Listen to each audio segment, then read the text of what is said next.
काय टॉर्चर? अहो हे शेतकरी टॉर्चर नाही, अहो मारायला लागले शेतकरी, त्याच्यावर काय टॉर्चर? तुमचा पगार चालू आहे, तुम्हाला पगार चालू आहे, पगार तुमचा पगार चालू आहे.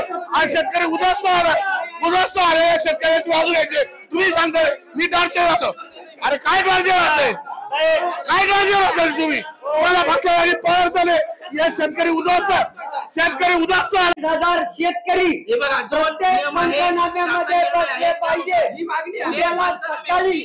उद्याला सकाळी तुमचा तलाठी कृषी अधिकारी यांनी सगळ्यांनी पंचनामे करायचे.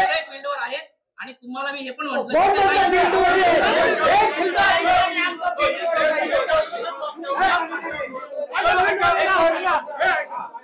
गावाचं नाव सांगा फील्डवर. जी पद्धत आता जी वापरली त्यात चुकीची नंबर मला